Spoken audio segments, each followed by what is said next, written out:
Get ready for Week 16 of the NFL, and the Eagles are still alive. The NFC picture, the AFC playoff picture. Mark Malone, NBC Sports Radio, the 24/7 live sports talk network. You can listen at NBCSportsRadio.com. Download the NBC Sports mobile radio app today. Mark, Week 16, the pressure is on, but the Eagles have got themselves back in the mix, and I got to ask you, what is it with this Nick Foles and the Philadelphia Eagles? Why are they able to kick it up a notch when Nick Foles is in at quarterback? That's a great question. It was Week 15 a year ago when he took over and obviously ended up hoisting the Lombardi Trophy and winning the Super Bowl MVP. It's funny, when you watch this offense, Mike, with Nick in there, and again, I gave a lot of credit to Doug Peterson a year ago, and I'm going to do it again because he and his staff are certainly capable and able to look at how different the two quarterbacks are, Carson Wentz and Nick Foles. And I think Nick's talked about it this week a little bit too, that, he's able to sit down with Doug and that staff and verbalize what he's comfortable with in an offense. And that offense changes. Now, you could say, last week against the Rams, perhaps they weren't as prepared from a defensive standpoint to deal with what the Eagles are doing with Nick Foles at quarterback. They got, obviously, great support from the running game as well. But all of a sudden now Alshon Jeffrey becomes the primary receiver as opposed to Zach Ertz. And that changes, I think, a little bit what you do from a defensive coordinator standpoint. The other thing is that defense in Philadelphia played their butts off and created a lot of issues for not only Todd Gurley, but for Jared Goff and that Rams offense. If they continue to play like that, it's going to make Nick Foles' job a lot easier. And all of a sudden, this NFC East race is not over. Yeah, Mark, I know there's a lot of discussion here about the Wentz-Foles, and most people feel, yes, Wentz is in fact the guy. He's the more talented player. But at this point of the season, if Wentz is healthy at any point, can Doug Peterson really go back to him? Yeah, it's great. I brought that question up last night on my show, and we were talking about that. And I said, so let's say somehow they come back and win the NFC East, get their butts in the playoffs, and then all of a sudden, the vertebrae fracture is great for Wentz, and he's cleared to play. What does Doug Peterson do? Because I said I would imagine that Eagle fans in Philadelphia would be in an uproar. As much as I'm sure they love Carson Wentz and realize they have a franchise quarterback into the future, given what happened last year, and it's so fresh in their minds, to have Nick Foles come off the bench and lead them to a Super Bowl, I'm sure there are going to be a number of fans there that are up in arms about this thing. But I think from Doug Peterson's standpoint and that franchise's standpoint, with Jeffrey Lurie and everything else, they probably take a look at that and go, hey, listen, he's our franchise guy. He's more talented. We're going to ride with Carson Wentz. But I'm sure it's going to upset a few people if, in fact, that happens. Yeah, and you mentioned somehow they can get into the playoffs. The reality is there. If they win out and the Vikings just lose one more time, the Eagles are going to get in, and they could be a interesting number 6 seed. And if they get in here, let me ask you real quick about their opponent, the Houston Texans, this week. This is a team that's kind of been hanging under the radar, even with that 9-game win streak. I don't know that people look at them and say, hey, that is an AFC Super Bowl contender. What's your thoughts on the Texans?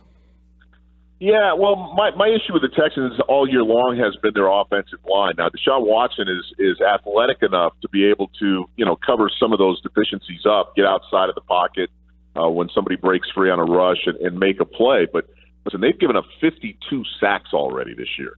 That's hard to sustain and be a factor, I think, into the postseason.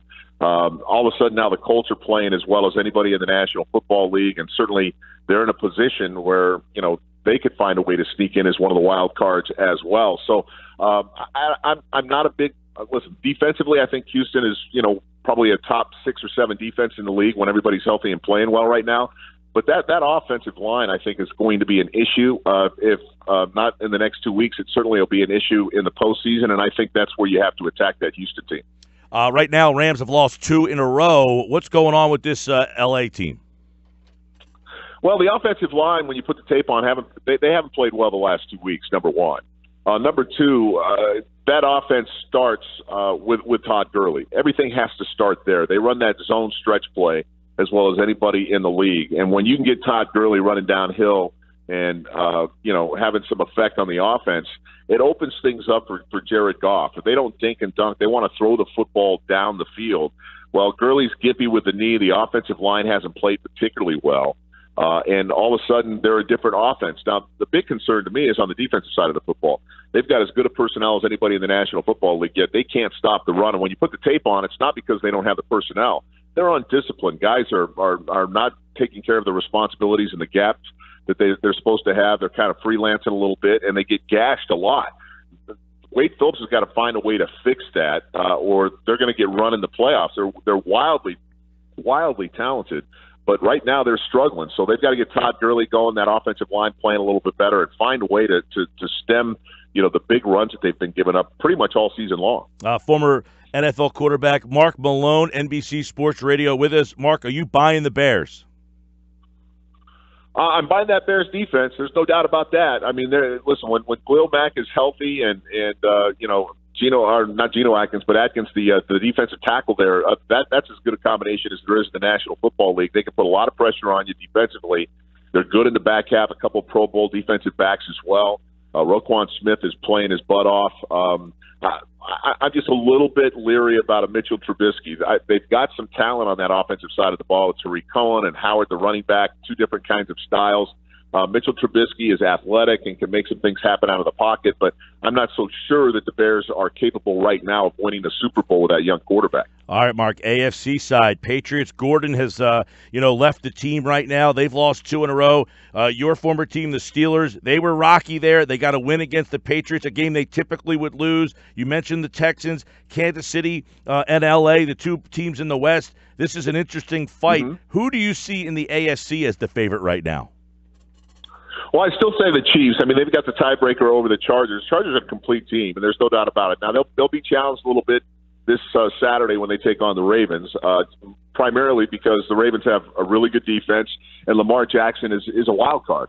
I mean, from a defensive coordinator standpoint, you can spend 100 hours preparing for that team, and as soon as Lamar Jackson leaves the pocket, you can throw that thing out the window, and it's about, who's going to be the great athlete, who's going to be the playmaker. So, but I think the Chargers are a better football team. I think they'll end up, and it's a shame, and this is why we talk sometimes about reseeding after the regular season. You got two teams from the AFC West, and the team with the second best record in the entire conference might be the 5th seed, which I think is just ridiculous. But nonetheless, I think the Chiefs, you got to like the Chiefs, and if everything goes through Arrowhead, they'll be a tough out because that place is tough to play in, not only from a fan standpoint, because they get it jacked up down there, but people don't realize sometime in December or January how damn cold it gets out there on the Plain States, and it could be a tough out for anybody. And at the top of the list, is it still the Saints? Are they number one for you?